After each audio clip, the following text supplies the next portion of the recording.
네, 오늘 이 말씀은 다윗이 시의 저자라고 합니다. 네, 또 이것은 또 그리스도에 대한 시이고 동시에 이제 왕 같은 우리에게 주시는 말씀이기도 합니다. 네, 그래서 이 시편 2편은 시편 전체를 응축하고 있다, 그렇게도 말씀을 하십니다. 네, 그리고 이 시는 왕의 죽이시게 이제 사용하는 시였습니다.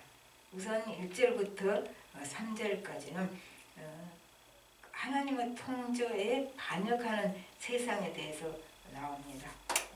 그래서 그 대적자들이 연합을 해요.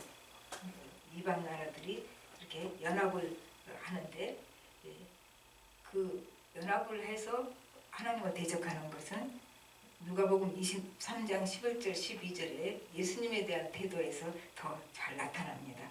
헤롯이 그 군병들과 함께 예수를 업신여기고 희롱하고 빛난 옷을 입혀 빌라도에게 도로 보내니, 헤롯과 빌라도가 전에는 원수였으나 당일에 서로 친구가 되니라.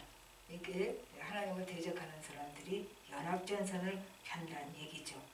다른 일에는 서로 앙숙이 돼가고 있지만 하나님 대적하고 교회 회파하는 일에는 또 이제 일치를 본 사람들이 있습니다. 그래서 문제가 생기는 거죠. 그래서 세상을 이렇게 구원하러 오신 예수님을 대적하니까 그럼 어떻게 돼요? 그래, 상관없는 거죠. 하나님은 그 대적자까지 사용해서 예수님이 십자가에 못 박혀 세상을 구원하시는 사역을 이루게 하십니다. 하나님은 그런 분이세요. 대적자도 사용하신다는 얘기죠. 그리고 여기 그 3절 보면 우리가 그대로 맨 것을 끊고 그의 결박을 벗어버리자 하는도다. 그러니까 사람들은 말씀을 결박으로, 예수 믿는 것을 결박으로 생각합니다. 제가 그 영국에서 만났던 사람, 전도했던 로저라는 사람이 있는데 40대였어요. 근데 교회 가서 예수 믿자고 하니까 아직은 아니라고, 자기 엄마가 자기를 위해서 엄청 기도를 한대요. 이반젤리스트인데. 그런데 지금 교회 가면 자기 하고 싶은 거 이것저것 다 막히니까 조금 더 또 좀 즐겁게 살다가 늙으면 가겠다고 그렇게 말을 했어요. 그러니까 그 하나님을 믿는다는 게 굉장히 결박으로 생각을 하는 거죠. 근데 예수는 일찍 믿을수록 좋습니다. 그러면 그 예수 믿는 사람에게 주시는 하나님의 은혜와 축복이 얼마나 큽니까? 그거를 미뤄, 나중에 믿겠다고, 나중에 받겠다고. 그게 상당히 똑똑해 보여도 미련한 얘기가 됩니다. 그래서 우리가 하나님께서 우리에게 말씀을 주신 것은 그 올무가 되게 하려고 하신 것이 아니라 우리 인생을 복받게 하시려고 말씀을 주신 것입니다. 그래서 이제 그 말씀대로 살면은 그게 참 인간이 사는 원리이니까 자신이 제일 행복한 거예요. 그 말씀대로 살면 누가 행복한 게 아니에요. 본인 자신이 가장 행복하고, 또 하나님이 그러시라고 말씀을 주셨으니까 말씀대로 살면 자신이 행복하고, 또 그 하나님이 기뻐하시기 때문에 그 마음에 평강과 기쁨이 있습니다. 그 평강과 기쁨은 내가 만들어내는 거 아니에요. 내가 그 말씀과 교제하며 말씀대로 살 때 하나님이 주시는 평강과 기쁨이라는 상이 있는 것이죠. 그러니까 우리는 사실 예수 믿으면서 상 다 받고 사는 거예요. 사실은 우리가 예수 믿고 그 하나님이 주시는 그 은혜로 내 마음에 소망이 생기고 기쁨이 있고, 하나님 주신 기쁨은 달라요. 내가 세상 것을 다 안 가졌어도, 세상 것에서 힘들어도 하나님과 교제 속에서 나는 기쁨은 참 설명할 수 없는 진짜 기쁨입니다. 그러니까 그러한 기쁨과 평강을 누리도록 우리에게 모르니까, 어떻게 하면 하나님 주신 평강과 기쁨을 누릴 줄을 모르니까 말씀을 주신 거예요. 그러니까 그대로 살면 우리가 참 인간으로 살 뿐 아니라 하나님 주신 그 큰 축복을 받기 때문에 말씀을 주셨는데, 사람들은 여기서 말씀을 결박으로, 그래서 예수 믿으면은 내가 즐겁게 못 살고 묶이니까, 사실은 자기가 묶여 사는데 세상에 묶여 사는 사람들이 교회 오면 묶인다고 생각을 하는 거죠. 교회 오면 그 세상에서 묶였던 게 그 사슬이 끊어지는데, 자유케 되는데, 거꾸로 생각하죠. 여기서 자유가 속박당한 게 아니라 하나님 안에 들어오면 세상 것에 매여있던, 자기 욕망에 매여있던 사슬이 끊기고 진짜 자유를 얻게 되는데, 그것을 모르니까 우리가 예수 믿는 걸 결박으로 생각하게 되는 것이죠. 그러니까 이제 하나님께서 4절부터 6절까지 보면은 그 열방의 반역에 대해서 하나님의 반응이, 하나님의 전능하심에 인간이 자신의 힘으로 대적하니까 웃으신다. 사실 비웃으시는 거죠. 왜 그런가 하면 우리 이사야서 2장 22절에 보면 사람의 호흡이 코에 있다. 하나님이 호흡 못하게 하면 그냥 우리는 가는 거예요. 코에 호흡이 있다고 그렇게 적혀져 있고 사실이잖아요. 적혀만 있는 게 아니라 호흡을 못하면 죽는 거잖아요. 그러니까 코에 호흡이 있는 사람이 그 하나님을 대적하니까 하나님이 웃어버리신다. 그런 말이죠. 그리고 이제 인간이 하나님의 다스리심이 얼마나 좋은 건지, 자기를 얼마나 행복하게 하는 건지 모르고 그걸 거절하고 하나님을 대적하니까 이제 비웃으신다. 그 말이 나옵니다. 이제 하나님께서 하시는 일은 언제나 우리에게 생명을 주시고 구원하시고 이제 그걸 위해서 계획하고 행하시는 일이 하나님의 일이세요. 우리를 이제 생명 주시고 구원하려고 하는 것이 하나님의 뜻이고 하나님의 일인데 그걸 모르고 대적을 하니까 비웃으시는 거죠. 그리고 이제 6절에는 뭐라고 선언을 합니까? 그 대적자들에게 내가 나의 왕을 내 거룩한 산 시온에 세웠다 하시리로다. 여기서 나의 왕은 물론 예수 그리스도죠. 여기서는 거룩한 산 시온은 그냥 쉽게 생각하면 돼요. 하나님이 임재하시는 것. 하나님이 임재하시는 곳을 이제 우리가 시온이라고 여기서 설명을 한 거죠. 그러니까 시온에 세웠단 말은 하나님의 임재 앞에 세웠다 그 말이 됩니다. 그러니까 우리를 하나님 앞 임재 앞에 세웠습니다. 그 말을 우리를 시온에 세웠다. 그러니까 예수 그리스도를 세웠지만 우리도 그 안에 들어가 있다. 그 말이죠. 그래서 우리 한번 해볼까요? 나를 시온에 세우셨다. 실감 맞나요? 우리 지금 하나님 앞에 있잖아요. 사실이잖아요. 잠깐 그냥 자기 이름 대도 그냥 나를 그럽시다. 시작. 나를 시온에 세우셨다. 조금 실감 나요? 지금 우리 시온에 서 있는 거예요. 하나님 앞에서. 그렇게 우리를 하나님 앞에 세워 놓은 거죠. 그 다음에 이제 7절부터 9절까지는 예수 그리스도는 하나님의 통치를 대행하시는 분이다. 그 얘기가 나와죠. 하나님께서 예수님에게 통치를 위임하신 말씀이 7절부터 9절까지 있어요. 여기 7절 한번 보실까요? 내가 여호와의 명령을 전하노라. 이건 시편 기자가 한 말이고 여호와께서 내게 이르시되 너는 내 아들이라 오늘 내가 너를 낳았도다. 그러니까 이건 예수님에 대한 말씀이기도 하고 우리에게 대한 말씀이기도 하다. 그 말이죠. 내 아들 그 말이 더 정확히 나온 건 마태복음 3장 17절에 예수님이 세례받을 때 하나님이 하신 말씀입니다. 하늘로서 소리가 있어 말씀하시되 이는 사랑하는 아들이요 내 기뻐하는 자라 하시니라. 하나님이 예수님이 세례받을 때 하신 말씀, 여기서 그 아들이 내 아들이란 말이 여기서 이렇게 나옵니다. 근데 이게 뭐 나하고 무슨 관계가 있어요? 있지요. 예수 믿어서 예수님 안에 들어간 우리들에게도 하나님은 같은 말씀을 주십니다. 내 사랑하는 아들, 내 기뻐하는 자, 또 내 사랑하는 딸, 내 기뻐하는 자. 하나님은 그렇게 말씀하신다고요. 우리가 예수 믿어서 예수 안에 들어가 있기 때문에 그러면은 우린 좀 부끄럽습니다. 내가 잘한 게 없잖아요. 내가 잘해서가 아니에요. 또 내가 잘나서가 아니에요. 하나님은 왜 이렇게 말씀하실까요? 그냥.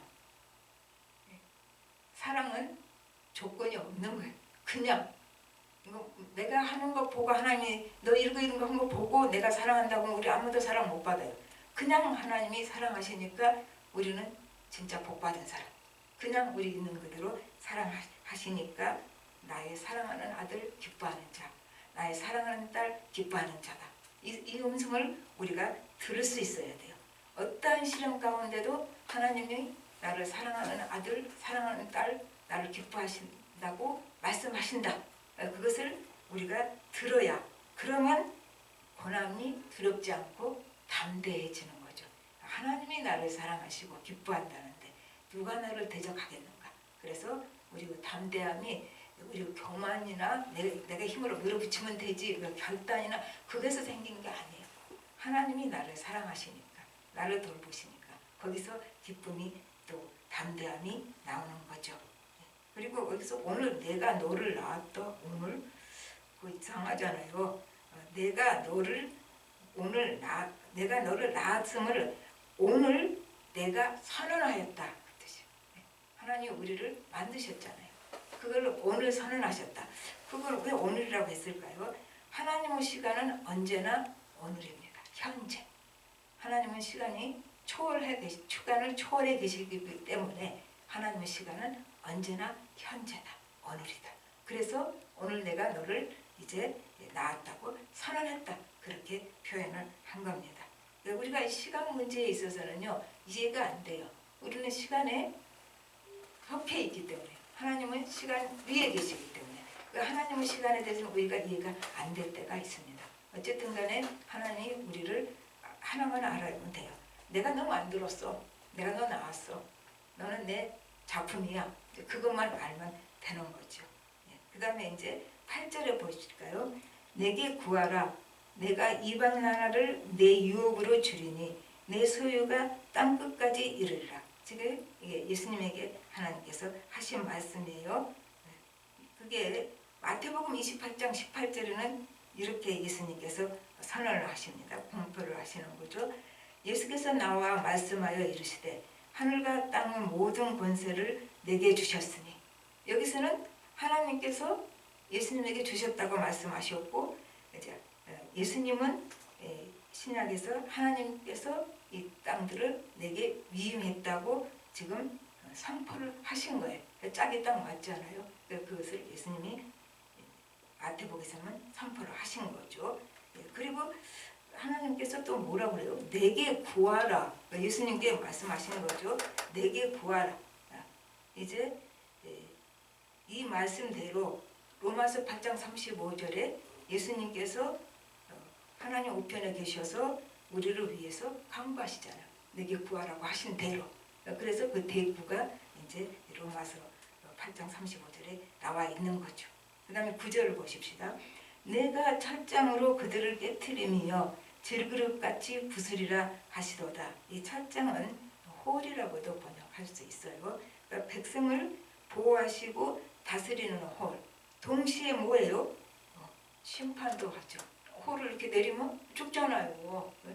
그 홀은 심판의 도구도 되는 거죠. 질그릇같이 부수리로다. 이거는 그 당시 문화적인 배경을 알면 훨씬 더 쉬워집니다. 이제 애굽 왕이 죽이실 때 철창으로 질그릇을 부수는 게 그때 관습이었다고 합니다. 그 말은 주위 왕들을 다 질그릇까지 부순다는 것을 상징하는 거죠. 그 문화적 배경을 깔고 이제 부수리로다, 철장으로 부수리로다.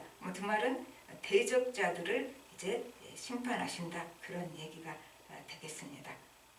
그리고 이제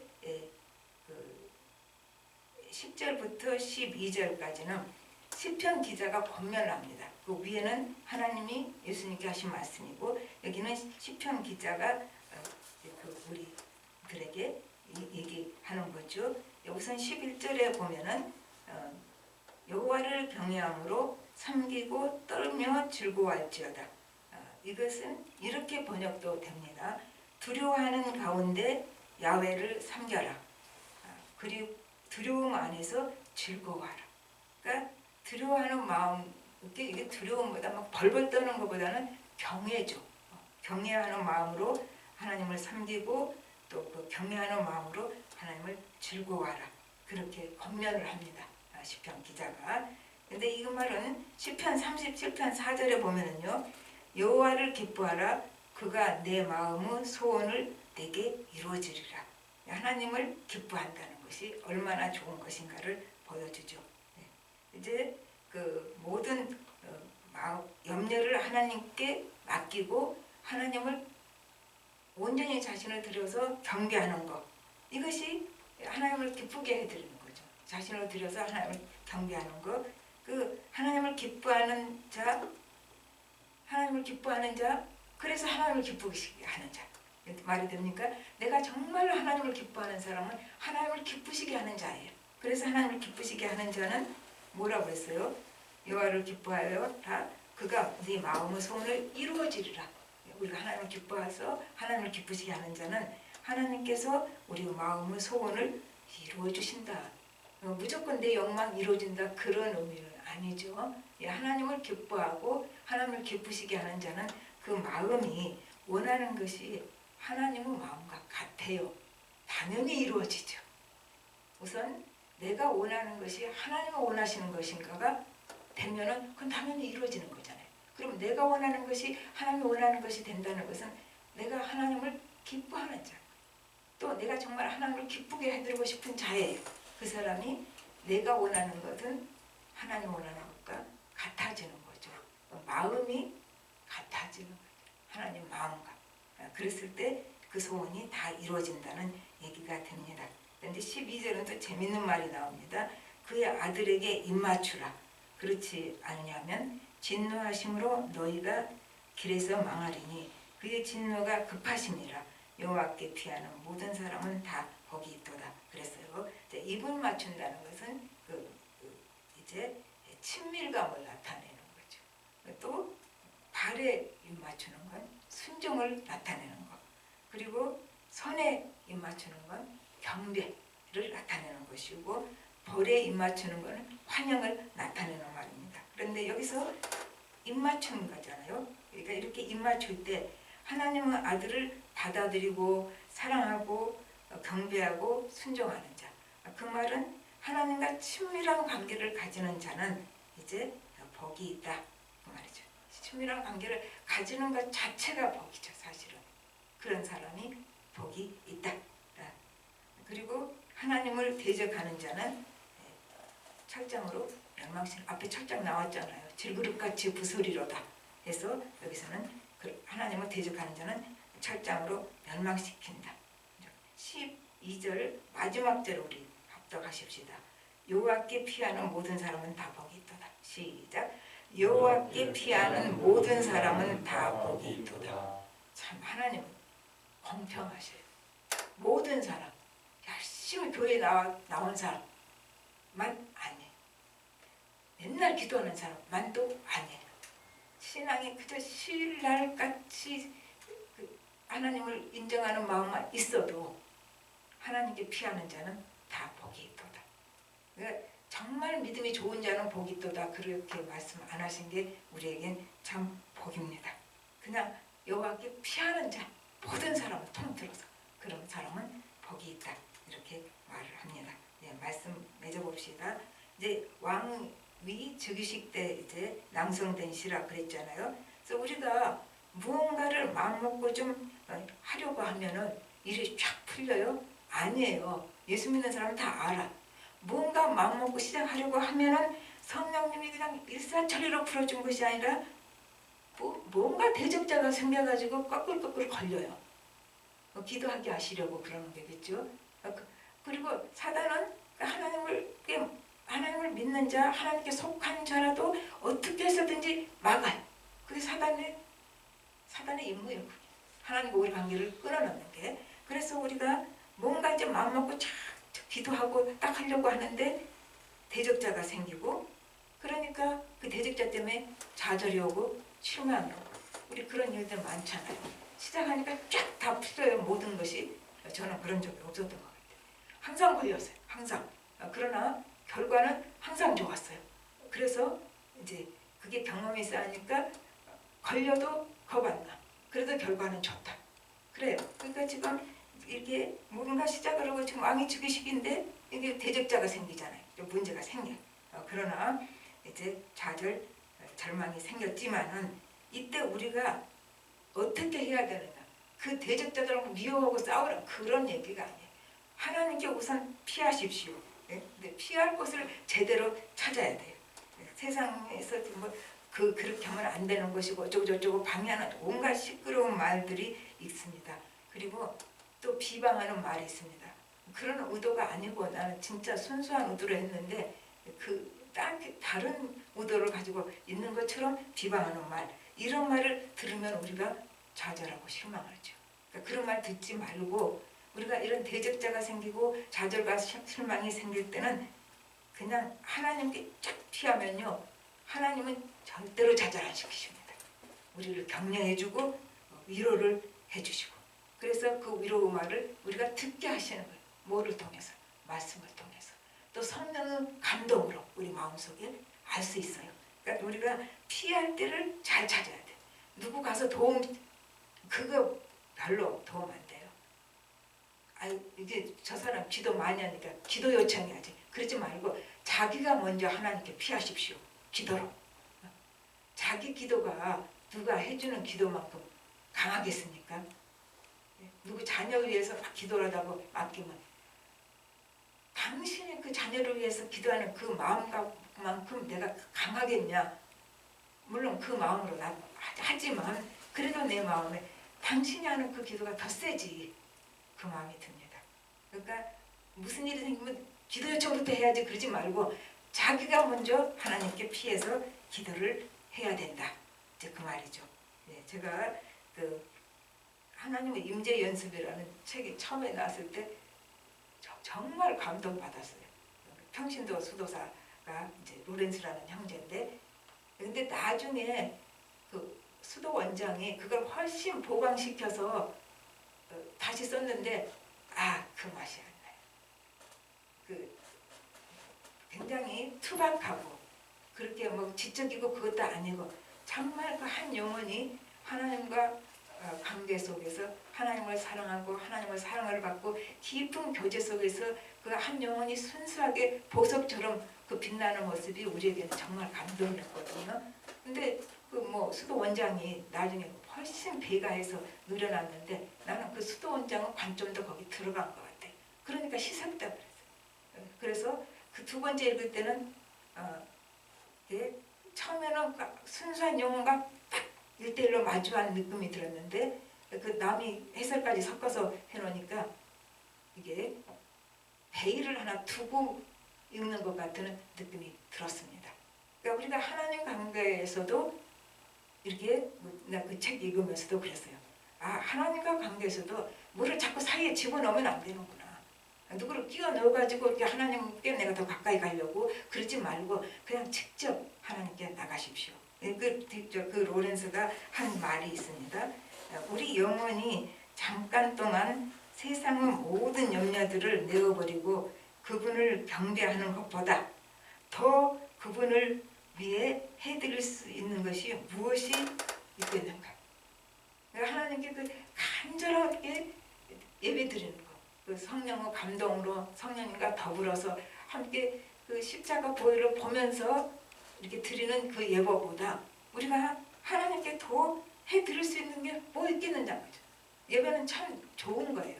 우리가 해드리는 건 아니에요. 어떤 면에서 그냥 하나님께 나가서 하나님과 깊은 교제를 나누는 거죠. 그보다 더 하나님께 해드릴 수 있는 게 뭐겠냐. 이제 그 말을 이렇게 아주 투박하게 설명을 했어요. 그 다음에 이제 또 우리가 용기를 주는데 담대하라 그렇게 성경 말씀을 딱 주는 게 아니라 하나님은 우리의 필요를 잘 아시지. 그분이 행하시는 모든 것은 다 우리의 선을 위한 것이라네. 만일 우리가 하나님이 우리를 얼마나 사랑하는지 바로 알기만 한다면 우리는 언제나 인생을 직면할 준비가 되어 있을 것에 즐거움은 물론 고통까지도. 이 말이 참 감동적인 것은 우리가 하나님이 우리를 얼마나 사랑하는가를 모른다는 얘기예요. 결국은 이분은 그거를 진짜 마음속 심령 속에 체험하고 받아들인 거고 우리는 아직 그게 안 됐어요. 그러니까 하나님이 나를 얼마나 사랑한가를 안다면은 그 내 인생에 있어서 즐거움, 고통 모든 것 다 담대하게 직면할 수 있는 거지요. 그래서 우리 모두가 하나님의 사랑을 정말로 심령 속에서 느끼고 알고 성령의 능력으로, 네. 그것도 성령이 도우셔야 되는 거니까 성령의 능력으로 하나님이 우리를 얼마나 사랑하는가를 우리가 마음속 심령 속에서 느껴짐으로 그 사랑이 심령 속에 박혀짐으로 우리가 인생의 어떤 면도 말도 안 되는 일, 억울한 일, 힘든 일, 또 굉장히 즐거운 일 이런 것도 우리는 그 사랑만 안다면 얼마든지 담대하게 다 직면할 수가 있다는 얘기입니다. 우리 다 그런 사람이 됐으면 좋겠습니다. 우리 다 같이 기도하십시다. 하나님 아버지, 주님 은혜를 살려드립니다. 주께서 은혜를 베풀어 주셔서 이 밤에도 우리가 주님 앞에 나와서 이제 예배를 드리고 하나님의 은혜 가운데 들어갔습니다. 아버지 하나님, 하나님 우리를 얼마나 사랑하는지를 우리가 알게 해주시고 내 심령 속에 깊이 깨닫게 하여 주시옵시고 그러므로 말미암아서 우리가 인생의 어떤 고통도 인생의 어떤 즐거움도 모든 것도 우리가 담대하게 직면할 수 있도록 허락하여 주시옵소서. 성령님께서 도와주시옵소서. 모든 말씀 예수님으로 기도합니다. 아멘.